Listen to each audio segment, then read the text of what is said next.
তো 2024-এ one of the best underrated phone যদি বলতে হয় সেটা হচ্ছে Realme GT 60। তো এই ফোনটা আন্ডাররেটেড ছিল, এত কম বাজেটে মানে 25,000-26,000 টাকা বাজেটে এত ভালো ফিচার্স দিয়েছিল, মানে আন্ডাররেটেড ফোন হিসেবেই পরিচিত সেই ফোনটা। তো এই বছর 2025-এ Realme লঞ্চ করে দিয়েছে তার Realme GT 7 সিরিজ। তো আজকের ভিডিওতে কথা বলবো Realme GT 70 নিয়ে, তো 7 সিরিজের 70 নিয়ে। এই ফোনটি 32-33 টাকা বাজেটে লঞ্চ করেছে। তো এই 32-33 টাকা বাজেট আগে থেকে বলে দিলাম যাতে তোমাদের বুঝতে সুবিধা হয় যে ফোনটি ভ্যালু ফর মানি হবে কিনা। পুরো ভিডিওতেই বলে দিব যে এর কম্পিটিশনে কোন ফোনটা আছে এবং এটি Realme GT 60-র কতটা আপগ্রেড না ডাউনগ্রেড সবকিছু আলোচনা করে দিব। তো পুরো ভিডিওটা অবশ্যই দেখবে। তো চলো শুরু করি। প্রথমে দেখবো এই ফোনটির ডিজাইন নিয়ে। এই ফোনটিতে ফাইবার গ্লাস মেটেরিয়াল ব্যাগ আছে, আর ফোনটি 3টি কালারে পাওয়া যাবে। একটা হচ্ছে আইস ব্লু, যেটা ব্লু কালারই বলতে পারো, আর একটা হচ্ছে ব্ল্যাক, আর একটা হচ্ছে স্পেশাল ইয়েলো কালার। তো এটা স্পেশাল এডিশন, এটার ডিজাইনটা একটু আলাদা হবে বাকি দুটো কালারের থেকে। ইয়েলো কালারটা, এই ফোনটির ফ্রেম পলিকার্বনেট হবে। 7000 mAh যে ব্যাটারি আছে তাও কিন্তু থিকনেস কন্ট্রোলে আছে, 8.2 mm থিকনেস আছে। আর ফোনটির ওয়েটটাও বেশি নেই, 202 থেকে 205 গ্রামের মধ্যেই হবে। ফোনটিতে অপটিক্যাল ফিঙ্গারপ্রিন্ট সেন্সর আছে, কিন্তু ভালো কাজ করবে, খুবই ফাস্ট। আর এই ফোনটিতে ডুয়েল মাইক আছে, ডুয়েল স্পিকার আছে, ডলবি ভিশনের সাপোর্ট আছে, ডুয়েল ন্যানো সিম আছে, USB 2.0 এর পোর্ট আছে, যেটা একটু স্পিড কম হবে কিন্তু বুঝতে পারবে না, USB 2.0 আছে। তো এই বাজেটে USB 3.0 দিলে হয়তো বেটার হতো, কারণ এই ফোনটির বাজেট 30,000 টাকার প্লাস। তো 3.0 তো লাগতো এই পোর্টটা। আর এই ফোনটিতে ডুয়েল ন্যানো সিমেরও সাপোর্ট আছে, হাইব্রিড সিম স্লট নেই, তো এটা একটা নেগেটিভ পয়েন্ট। আর এই ফোনটিতে IP69 এর রেটিংস আছে, যেটা এই বাজেটে সব ফোনে এখন IP69 দিয়ে দিচ্ছে, মিলিটারি গ্রেড দিয়ে দিচ্ছে। এই ফোনটিতেও IP69 এর রেটিংস আছে, মানে জলে পড়ে গেলেও এই ফোনটি কিন্তু সার্ভাইভ করে যাবে। এবার বলবো এই ফোনটির ডিজাইনের পরে ডিসপ্লে নিয়ে। এই ফোনটিতে একটু বড় ডিসপ্লে আছে, 6.80 ইঞ্চির 1.5K AMOLED ডিসপ্লে আছে, তো খুবই ব্রাইট ডিসপ্লে। আর এই ফোনটিতে সত্যি ব্রাইট, আমি আউটডোরে চেক করেছিলাম, মানে আউটডোরে ফোনটি দেখো কিন্তু পুরো ব্রাইট। ইউটিউব চালাও, এমনি নর্মাল টাচ করো, সবকিছু কিন্তু ব্রাইট দেখতে পাবে। আর 120 হার্টজের রিফ্রেশ রেট আছে, 360 হার্টজের টাচ স্যাম্পলিং রেট আছে। ফোনটিতে একটা পজিটিভ দিক হচ্ছে ফোনটি কার্ভ ডিসপ্লে নয়, ফ্ল্যাট ডিসপ্লে। অনেকের ফ্ল্যাট ডিসপ্লে পছন্দ হয়, আর ফ্ল্যাট ডিসপ্লে কিন্তু সত্যি মাল্টিমিডিয়া এক্সপিরিয়েন্সের জন্য হয়তো একটু কম্প্রোমাইজ হবে কার্ভ ডিসপ্লের তুলনায়, কিন্তু flat display experience, overall experience কিন্তু কার্ভ ডিসপ্লে থেকে ফ্ল্যাট ডিসপ্লেতে বেটার হয়। আর 10 বিট ডিসপ্লে, এটা HDR10+ এর সাপোর্ট আছে। আর এই ফোনটিতে 800 নিটসের HBM আছে, আর 6000 নিটসের পিক ব্রাইটনেস আছে। তো 6000 নিটসের পিক ব্রাইটনেস মানে বুঝতেই পারছো ডিসপ্লে কোয়ালিটি কিন্তু ব্রাইট হবে। আর HBMটাও হাই ব্রাইটনেস মোডটা, সেটা 1800 নিটসের। তো ব্রাইটনেস কিন্তু ব্রাইটনেসের দিক থেকে, ডিসপ্লে কোয়ালিটির দিক থেকে কোনো রকমের কম্প্রোমাইজ করেনি রিয়েলমি, তো এটা পজিটিভ। আর এই ফোনটিতে প্রোটেকশনের দিক থেকে একটা নতুন প্রোটেকশন দিয়েছি, AGC ড্রাগন স্টার D+ এর প্রোটেকশন আছে, যেটা Realme GT 60-তে গরিলা গ্লাস ভিক্টাস 2 এর প্রোটেকশন ছিল।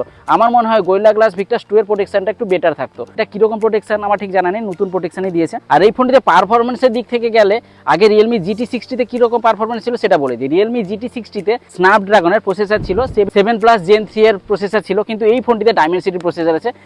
সেই প্রসেসরের থেকে এই প্রসেসর কিন্তু ভালো। কেন ভালো বলছি, Dimensity প্রসেসরের নামটা বুঝে নাও। এই ফোনটিতে Dimensity 8400 ম্যাক্সের প্রসেসর আছে। তো ডাইমেনসিটির প্রসেসর মানে তাকে আবার ডাউনগ্রেড ভেবো না। Realme GT 60-তে 1.5 মিলিয়ন আন্তঃদুষ স্কোর ছিল, Realme GT 70-তে 1.7 মিলিয়ন আন্তঃদুষ স্কোর আছে। আর দুটোই কিন্তু 4 ন্যানোমিটার বেস্ট চিপসেট। তো চিপসেটের দিক থেকে একটু তো আপগ্রেড হয়েছে, ডাইমেনসিটি প্রসেসর দিলেও এখনকার ডাইমেনসিটি প্রসেসর অনেকটাই আপগ্রেডেড। গেমিংয়ের দিক থেকে কোনো রকমের ডাউন নেই, 90 FPS এ বর্তমানে গেম চলছে BGMI-টা, কিছুদিন পরে আপডেট আসবে 120 FPS এ তোমরা BGMI খেলতে পারবে। আর কল অফ ডিউটি সবসময়ের জন্য 120 FPS এ খেলতে পারবে। আর এই ফোনটিতে 70% CPU থ্রটলিং দেখতে পাবে, তাই হিট অত বেশি আমি লক্ষ্য করিনি।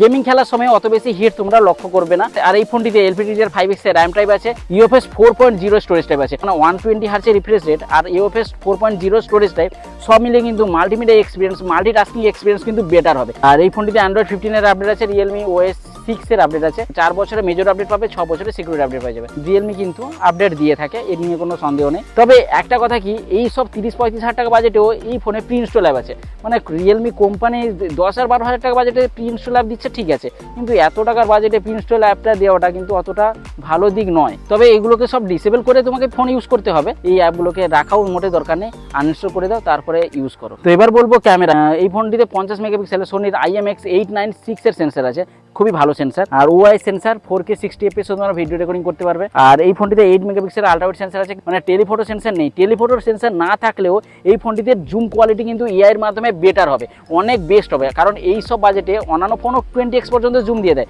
এই ফোনটিও 20x পর্যন্ত জুম সাপোর্ট করে, কিন্তু অন্যান্য ফোনের তুলনায় এই ফোনের AI মাধ্যমে যে 20x এর জুমে, মানে 20x জুমের ফটোগুলো কিন্তু অনেকটাই বেস্ট হবে, মানে AIটা এই ফোনের জুম কোয়ালিটির ফটোগুলোকে আরো ক্লিয়ারিটি করেছে। আর এই ফোনটিতে 32 মেগাপিক্সেলের সেলফি ক্যামেরা আছে, সেটাও Sony সেন্সার, সোনির IMX615 এর সেন্সার, যেটাও খুব ভালো সেন্সার। তাই ক্যামেরার দিক থেকে কোনো রকমের ডাউট নেই, দুপাশেই সোনি সেন্সার দিয়ে দিয়েছে। তো ক্যামেরা সেন্ট্রিক ফোন হিসেবেও এই ফোনটি 32-33 হাজার টাকা বাজেটে বা 30 হাজার টাকা বাজেটেও অফারে পেয়ে যাবে।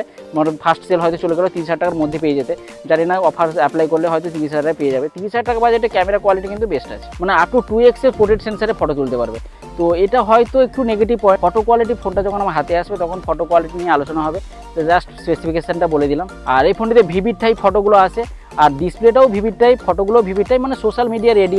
এখন তো সব জিনিস সোশ্যাল মিডিয়াতে এর জন্যই ফোনগুলো আসছে। তো সোশ্যাল মিডিয়াতে যেসব ফটো তোমরা আপলোড করতে চাও এই ফোনটিতে সেরকম ফটোই আসবে। আর এইবার বলবো এই ফোনে ব্যাটারি, ফোনটিতে বড় ব্যাটারি আছে, যেটা আমি ডিজাইনের সময় বলেছিলাম 7000 mAh ব্যাটারি আছে 120 এর ফাস্ট চার্জিং সাথে। 120 ওয়াটের অ্যাডাপ্টার কিন্তু বক্সে আছে, খুবই পজিটিভ দিক, কারণ এখনকার কোম্পানি বক্সে চার্জার দিতে চায় না। রিয়েলমি চার্জার কিন্তু দিয়েছে, তো আবার 120 ওয়াটের। আর 14 মিনিটে তোমরা 50% পর্যন্ত চার্জ হয়ে যাবে, 40 মিনিটের কাছাকাছি ফুল চার্জ হয়ে যাবে ফোনটি। আর এই ফুল চার্জ হওয়ার পরে 1-1.5 দিন আরামসে ফোনটিকে ইউজ করতে পারবে। অনেক বড় ব্যাটারি আছে, আর চার্জিংও খুব ফাস্ট হয়ে যাবে। আধ ঘন্টা ফোন চার্জ করো, সারাদিন ইউজ করো। আর এই ফোনটিতে নেটওয়ার্ক কানেক্টিভিটিতে 15টি 5G ব্যান্ড আছে, আর ব্লুটুথের লেটেস্ট ভার্সন দিয়েছে, পুরো ব্লুটুথ 6.0 আপডেট দিয়েছে। মানে ভাবো পুরো লেটেস্ট দিয়েছে, যেটা অন্যান্য ফ্ল্যাগশিপ ফোনেও নেই। এই ফোনটিতে ব্লুটুথ 6.0 আছে, আর ওয়াইফাই 6 এর আপডেট আছে, আর সব রকম সেন্সার এই ফোনটিতে আছে। এবার বলবো লাস্টে প্রাইস। তো আমি অফার ছাড়া বলছি, ব্যাঙ্ক অফার ছাড়া, তোমরা সেলের সময় আরও কম দামে পেয়ে যাবে। নর্মাল লঞ্চিং প্রাইসটাই বলছি। 3টি ভেরিয়েন্টে এই ফোনটি পাবে।